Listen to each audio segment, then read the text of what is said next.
Cowboys quarterback Dak Prescott helped his teammate join an elite list and a short, exclusive list of playoff heroes on Monday night's win over the Tampa Bay Buccaneers. And head coach Mike McCarthy provided some insight into how that happened in the first place and why Dak Prescott and Dalton Schultz share a very special chemistry on this Dallas Cowboys football team. We'll talk all about the win over the Tampa Bay Buccaneers in the playoffs.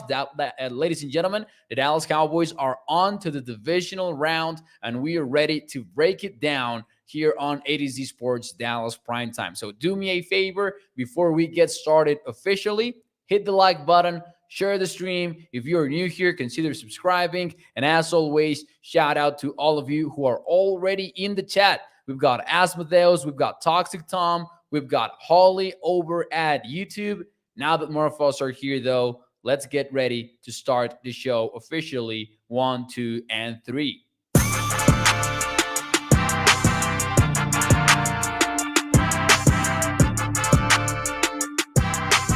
What is up, everybody, and welcome into A to Z Sports Dallas Primetime. I am your host, Mauricio Rodriguez, streaming with you live every Sunday through Thursday night at 8 p.m. Central here on Dallas On Demand Sports Talk Network with a lot more content coming your way. Make sure that you check out atozsports.com/Dallas. And as always, remember that Primetime is brought to you by our friends over at FreemanMazda.net. We will talk more about them and the ride of the week in a few moments here on the show. But before we do any of that, you know what time it is. Give me your one word to describe the Cowboys' win over the Tampa Bay Bucs. Ladies and gentlemen, Dallas is on to San Francisco. But before we turn the page, before we burn the tape or whatever you want to call it, we're going to dive into some of the details behind the win. And one of those is Dalton Schultz' 95-yard performance with 7 catches to go with them and 2 touchdowns. He joins a pretty exclusive list on that front of playoff heroes. And here is how exclusive it actually is. I'm going to give it to you. Tight ends that over the last 10 seasons have had a playoff game in which they have multiple scores and 90-plus receiving yards. It is Dalton Schultz, Rob Gronkowski, and Travis Kelce. That is the exact kind of company that you want to be with when it comes to tight end play in the playoffs. Now, we will go behind how that happened. We'll talk about what Mike McCarthy had to say about Dalton Schultz, including a fact that I know Cowboys Nation is going to absolutely love. But before we do any of that, let me dive into some of your answers here, because the Cowboys beat the Tampa Bay Bucs 31-14. It was a tremendous win, a tremendous effort by the Dallas Cowboys. And we'll break it down. We'll talk about Dalton Schultz. We'll talk about Dak Prescott. We'll talk about the coaching. And maybe we'll say some of the defensive stuff and the Brett Maher stuff until tomorrow night. So stay tuned for that. But maybe we do find a space here or there to actually get in it tonight. Do me a favor while I read some of your words and hit the thumbs up. Remember that every like puts this show in front of more Cowboys fans. Toxic Tom is costly. Why costly, though? Because of the injuries, maybe? Oh, because you bet. Oh, Toxic Tom bet against the Cowboys. A lot of money. Shout out to Toxic Tom. Dude, we cashed our betting the Cowboys bet from last Sunday night, and we cashed the 3 betting props that we shared here on the show as well. We had the over 4.5 catches for Dalton Schultz. He was a huge piece of this game. We had the over for sacks for Micah Parsons. He got it at the end. You know, that one, we sweated it a little bit, but he got that one. And the over of 244 yards for Dak. Plus, you know, the main bet, which was Cowboys minus 2.5. Toxic Tom, you got to ride the hot streak, man, on betting the Cowboys. Finally, says Gregory. Dominating, says Mark Aaron. Asmodeus goes with awesome. Retirement, says Bruce, got the toxic use. Do you think he's going to retire? At this point, I don't know. I really don't know. The thing about what everybody's talking about with the Raiders is that does he think that he will have a Super Bowl contending team over in Las Vegas? I don't think so, because they're not set up like the Tampa Bay Bucks were set up when Tom Brady got there. Awesome, says Bernice. Fantastic for Tracy. Great, says Maria. Impressive for Roy Fletcher. Inez goes with awesome. Exciting, says Irma Sanchez over here. Who else here? Who else? Man, those are some fair words. I'm going to go with dominant. I know it's a kind of cheating a little bit here because that might be a simple word, but the Dallas Cowboys dominated this game from start to finish. Maybe not right from the start, because we did see 2 back-to-back 3-and-outs. It looked like for a moment like neither Prescott or Brady were going to score at all. Like didn't look like they actually were going to have a first down. The Cowboys had the first down of the game until their own third offensive drive. It was crazy. Ooh, I love this one from Toxic Tom as well. Liberating. It really was. And we'll get into that in this part of the show when we get into the coaching conversation, because we're going to have one. We're going to have a talk about the coaching. Stay tuned.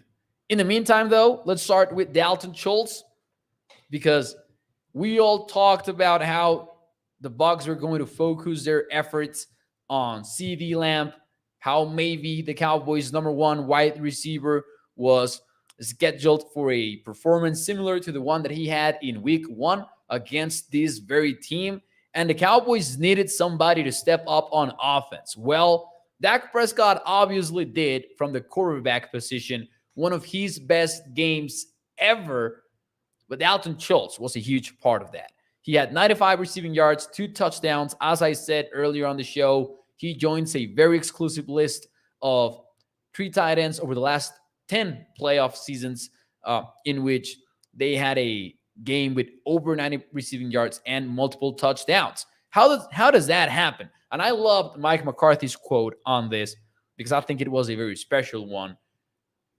Dalton Schultz puts the work in, and this one kind of has some implications for the future as well. Here is part of what Mike McCarthy had to say, but we'll actually get into the full quote in a few moments, because it is a very good quote. He said, and Cowboys Nation is going to love this, Dalton goes to the quarterback meetings. So you talk about 2 guys that are on the same page. That's Mike McCarthy speaking after the game. He said, I think that's clearly a great reflection of he and Dak's relationship. Another guy that does all the little things and puts an extraordinary amount of extra time at work. Let me read that again. We're not talking about an extraordinary amount of time. We were talking about an extraordinary amount of extra time at work. And that's what you need, said Mike McCarthy. If you are a quarterback, the easiest completions are right in front of you. You look at all the great quarterbacks in their careers, and there is probably a damn good tight end they played with for a long time too.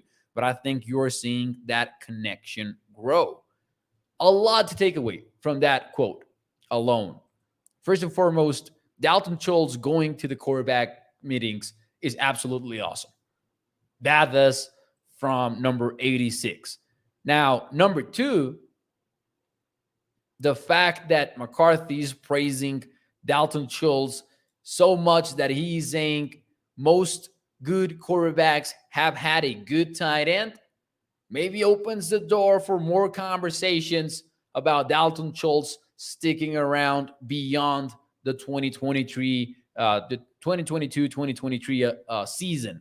So, interesting comment by Mike McCarthy, but he had to say it, man. Dalton Schultz had a tremendous game, and I think about the 2 touchdowns that he scored.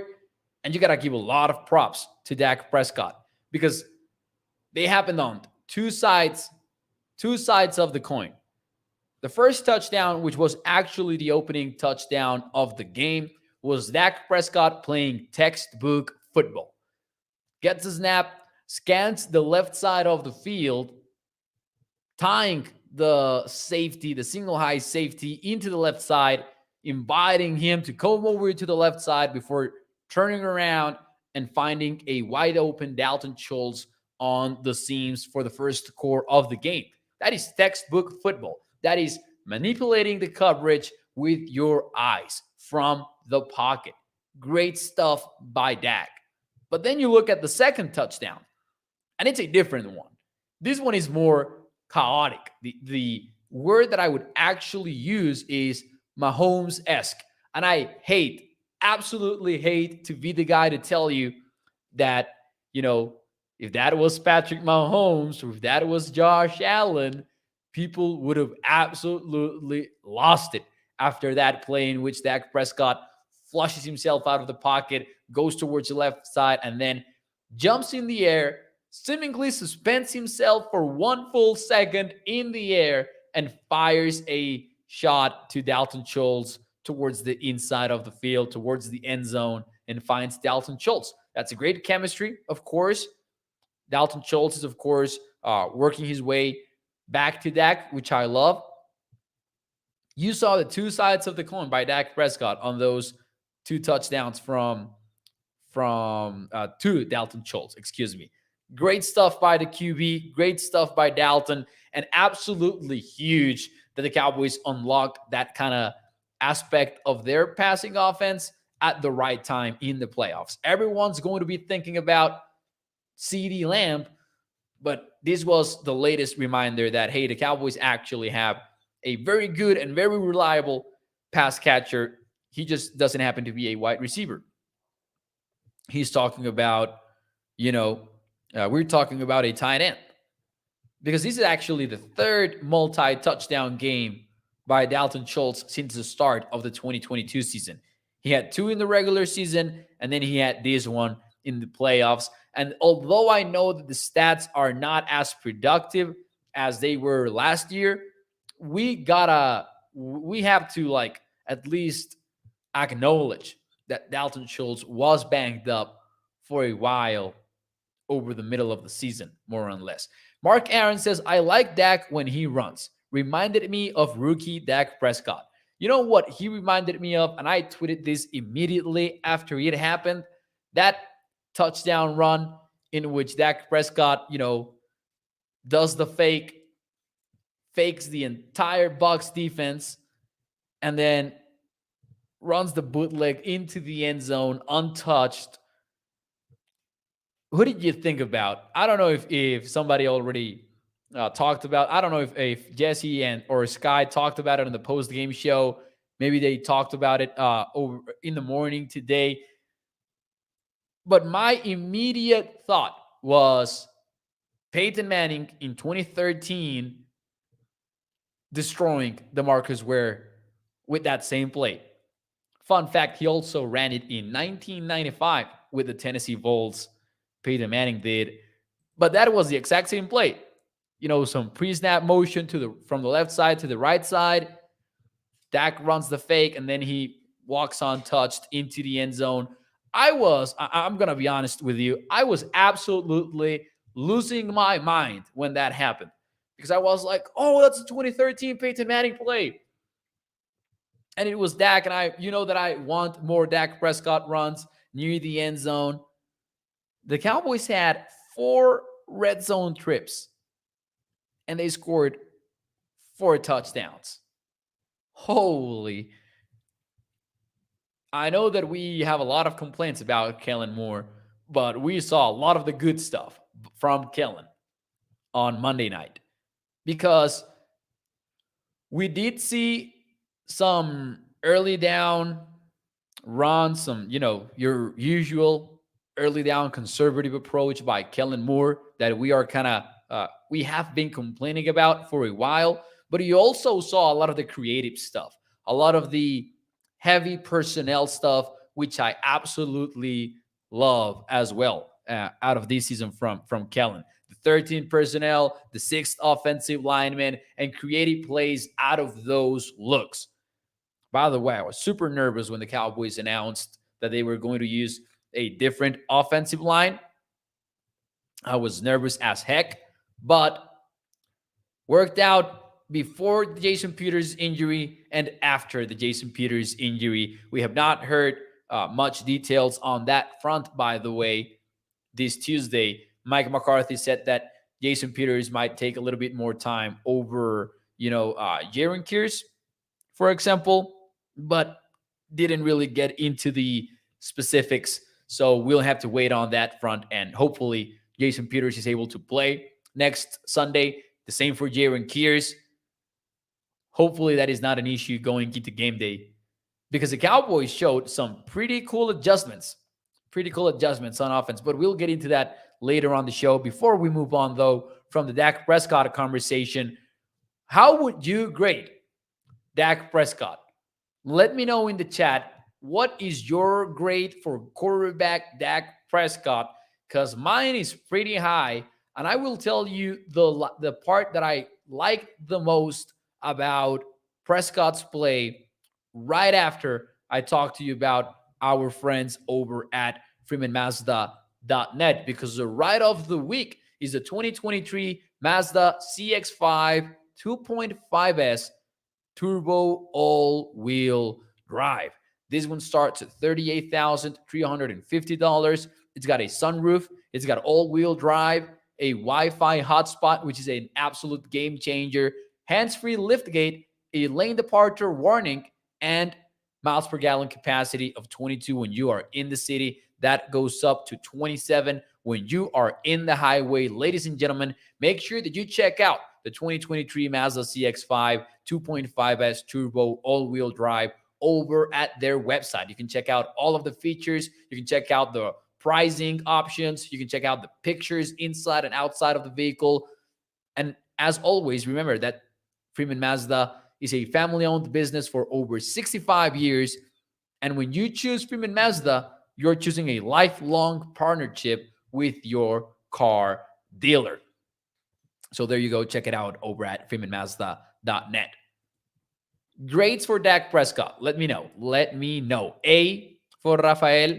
Dak grades at A+ as the guru. Four touchdowns, 0 ints, 0 fumbles lost. And by the way, 0 turnover worthy throws as well. So big time statement by Dak. Roy Fletcher says A, used the wheels when no one was open. Inez goes with A+. A for Asmodeus. A+ says Gregory. Asmodeus is 9.99. Toxic Tom says Dak Prescott is the ride of the week. Yeah, I'm going to have to call Freeman Mazda and maybe tell them, you know what, we're going to have to change it. It might have to be Dak Prescott all week long.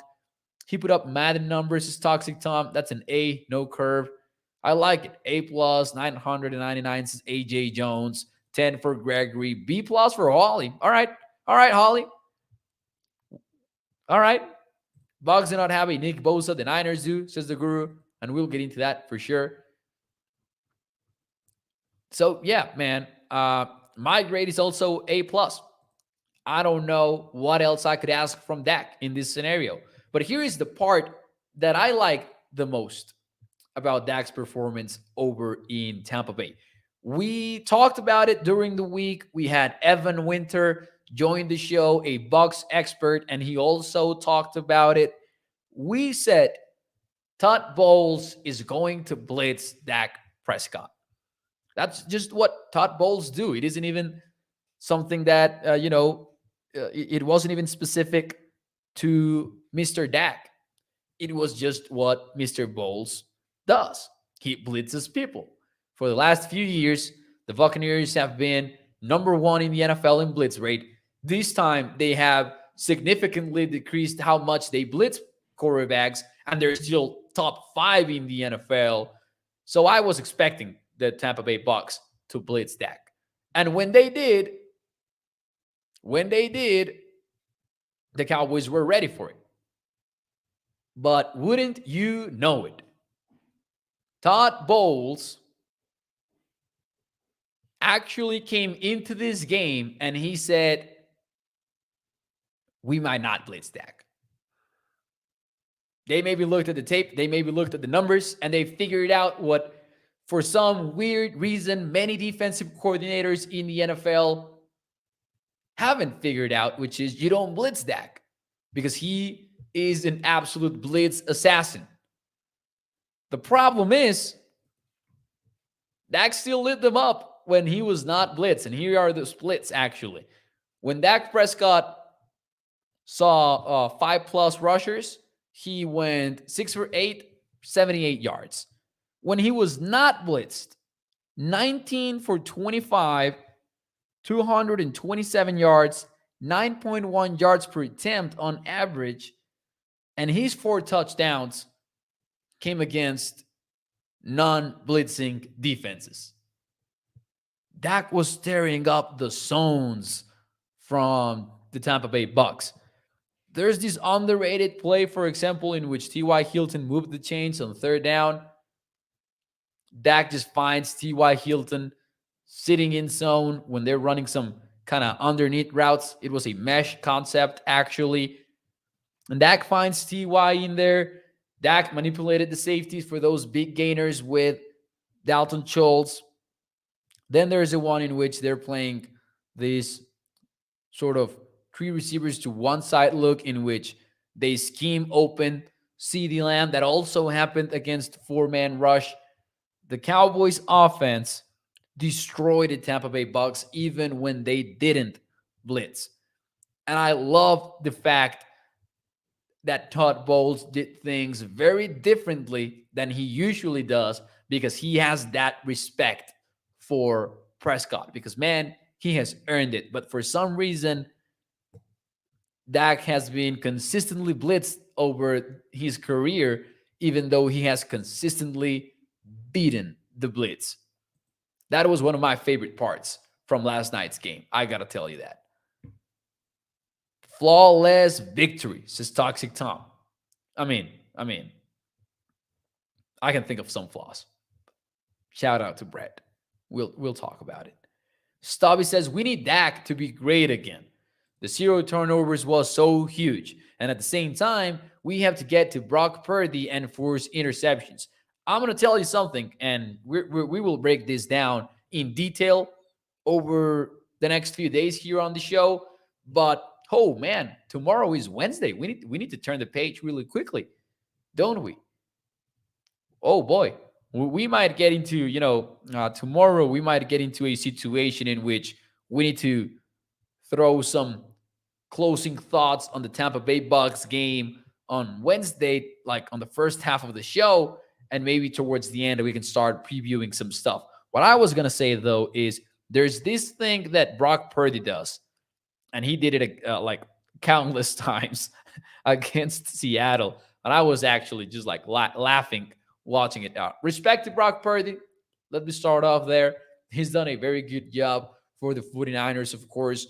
Their offense is still one of the most efficient ones. You're not only worried about Brock Purdy, we are talking about Deebo Samuel and Christian McCaffrey being responsible for 300 of their 500 yards of offense against the Seahawks. So this offense does present a lot of problems, a lot of threats, but there is this one thing that Brock Purdy does that he cannot do against the Cowboys. And what I am talking about is he faces pressure.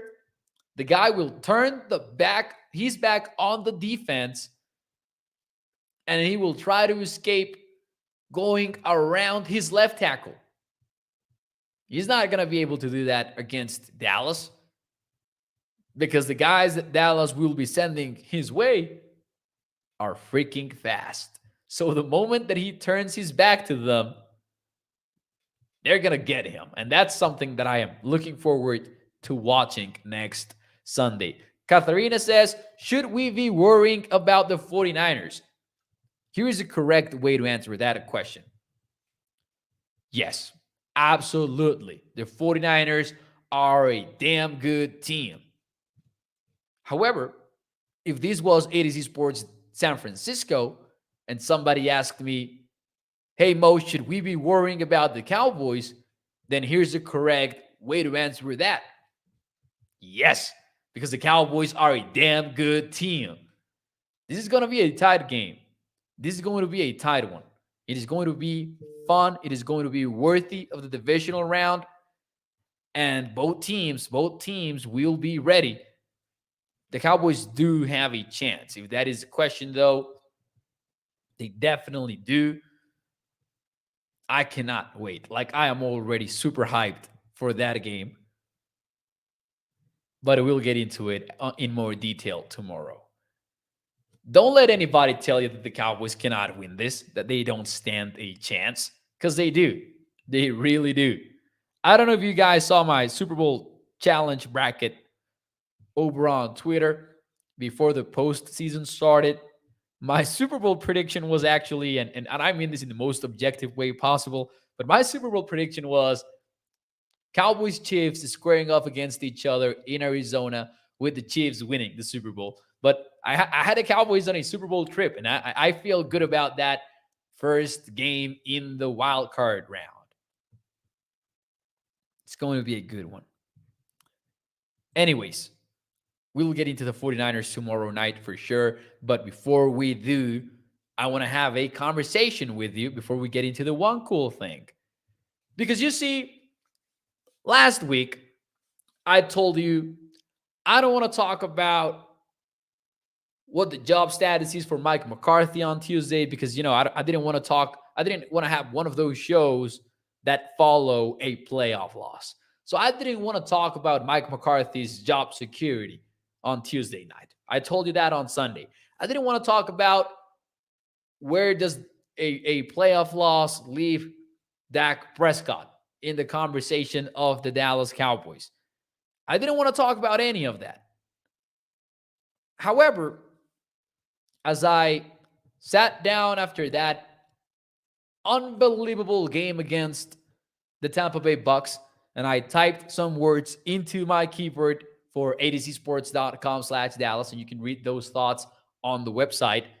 And don't tell anybody, but while I drank just a shot of tequila, I thought to myself, you know what?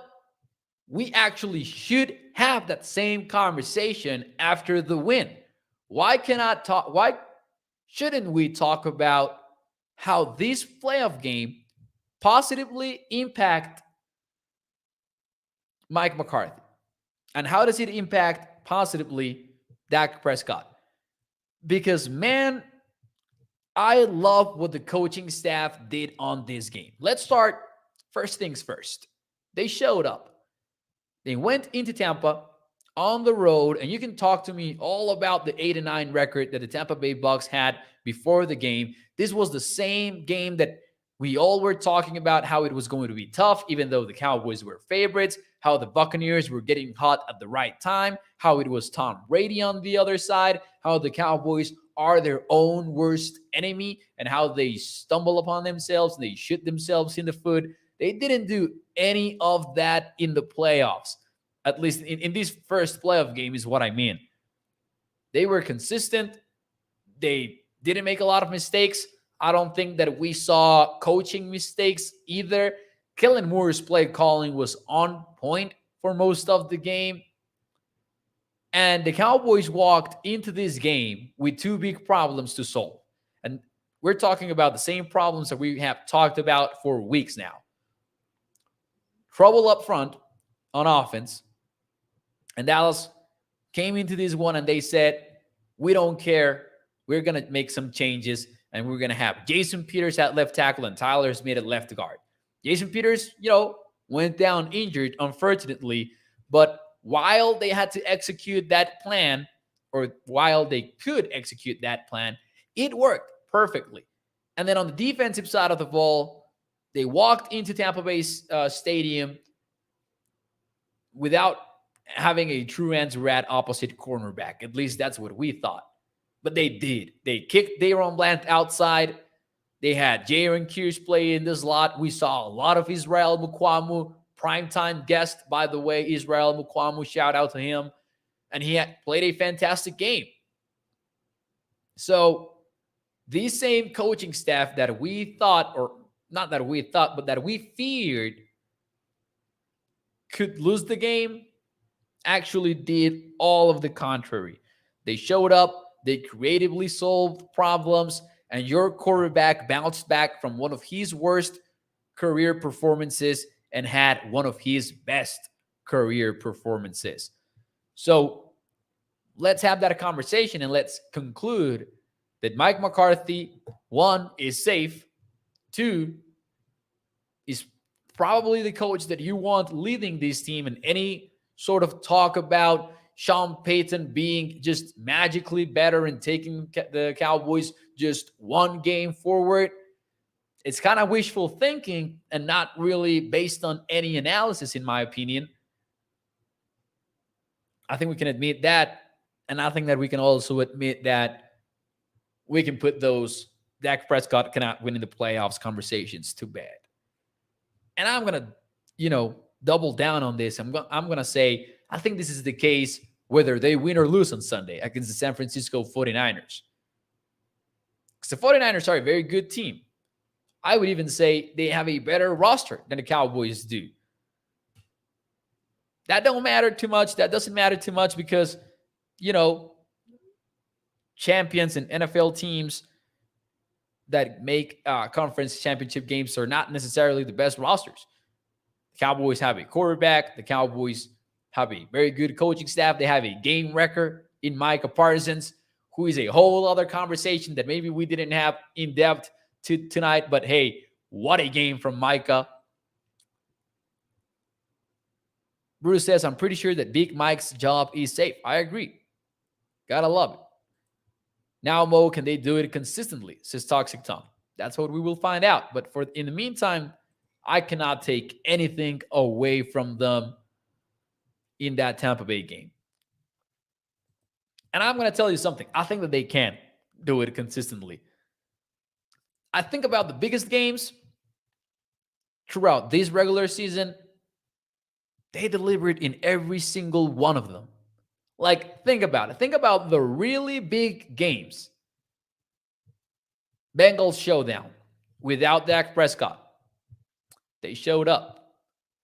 Eagles showdown without Dak Prescott. They lost. Cooper Rush threw 3 interceptions. But you go back and watch that game and tell me that the Cowboys didn't keep it close, even with those 3 interceptions. That team was ready to play. If Dak had played, maybe they wouldn't. Maybe. Not gonna do the same thing that the Eagles fans did and assure you that they would have won the game. I won't do that. Packers game, I mean, bro, did they need to win that game? Like, was it a must-win game? It was a must-win game in the fact that you could have exercised your own demons. The Packers are not a playoff team. They didn't make the playoffs. The Vikings did, and they blew out the Vikings. The Jaguars, AFC opponent that, is a playoff team, but I don't think that it was like a super contender or anything like that. Plus, you will lose in the NFL. But I'm saying, I think that the biggest of games, they won them. Divisional games, of course, we know what they did. The Eagles game, when Jalen Hurts was injured, they also did what they had to do. And the Packers game, and this is, of course, not an excuse. This is actually kind of an indictment on the coaching staff. But you were winning that one by, over two possessions. And I'm not going to say that that's any consolation. But that feels to me at this moment, with the benefit of hindsight, more of like a fluke in which, you were down all of your secondary and Aaron Rodgers got the better of you. Got the best of you. So I don't know, man. I don't think that it is fair to say that the Cowboys have not showed up when they really have had to show up. And to keep it fair, I won't say that every time that they have had to show up, they have. Maybe I'm going to tone it down and I'm going to say most of the times they have had to show up, they have done so. And I think that a quick glance at the regular schedule kind of proves that. Before we get out of here, though, it is Tuesday night. Didn't know if we were going to do this since, there was a lot to talk about. But I have a very clear-cut one cool thing, and I couldn't just skip this segment. So for those of you who are new to the show, what we do here is more of a feel-good space on Tuesday nights. Let me know in the chat, what is your one cool thing of the week? It can be something personal. It can be something professional, Cowboys related, non-Cowboys related, sports related, non-sports related. I mean, you can say just like the Cowboys won a playoff game. That is a pretty damn cool thing. But let me know in the chat, what is your one cool thing of the week before we get out of here? I have two. Man, can I cheat and can I say two? Please. It's my show. I will. This is not a democracy. My one cool thing is my guy, Brandon the Assassin Baby Moreno in Spanish, fights for the flyweight championship of the world for the fourth time against Davison Figueiredo in UFC 283. And I point towards there because I do have a canvas of Brandon Moreno getting that check hook in against Figueiredo on the second fight. That is from the second fight, I think. I think that it is. That's my number one cool thing. He will win. That's my number two. No, I'm kidding. The Last of Us premiere, bro. The Last of Us is the pick of my gaming experience. That is my favorite story. That is my favorite gameplay. Those are my favorite characters. My experience as a gamer picked when I played The Last of Us. And HBO nailed the first episode of the TV show. I'm excited about it. They really did. So let's see some of your one cool things. Watch a playoff game with my son, says Tony Miles. Man, that is awesome. Let's go. Tommy says, we are undefeated against Tom Brady in the playoffs. Beating Brady, says Gregory. Yeah, that is his one cool thing. Asmodeo says, we finally beat Tom Brady. Holly says, not having to lose to see Cowboys memes in social media. I did see a lot of memes about Brett Maher. And even though, poor guy, some of them were very funny. Let's be fair. Toxic Tom says, Mo, the last time the Dallas won a road playoff game, I was still being breastfed. I was in 5th grade.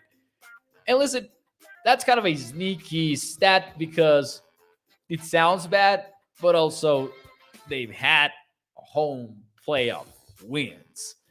We won a road playoff game wearing blue jerseys on grass, says Mark. Man, the grass storyline was, I was so fed up with the grass storyline because that was just selective bias. Katharina says, watch the Cowboys beat the 49ers. Let's go. Dwayne says, first playoff win on the road. Bruce is sending Brady home. Completed my birthday weekend. One cool thing. Hey, congratulations to you, sir. Happy birthday. The Last of Us series is already fired, says Toxic Tom. It is. Bruce says, The Last of Us game is dope, so I hope the show is great. Bro, if you have not seen it and you love the show, I can just tell you that it is pretty freaking great. The intro sequence is just insane. It is out of this world. It is a shot-by-shot remake of the game's intro, and I was losing it with that.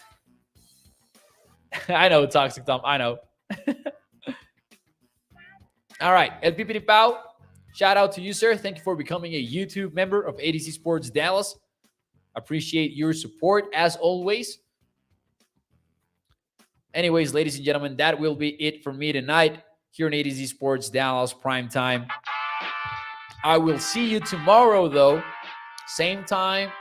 We'll talk a little bit about the win against the Bucs, and maybe we'll start previewing the game against the 49ers because it is already going to be Wednesday night. So we don't have a lot of time to actually preview the 49ers game. The good news, though, is that what time does it start?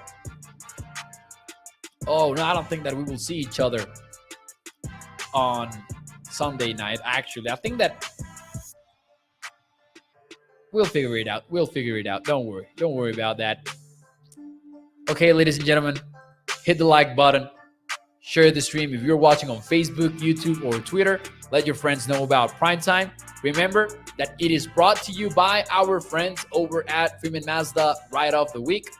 Check it out on the website. And I will see you el miércoles. Muchísimas gracias. Go Cowboys, victoria de playoffs. Bye bye.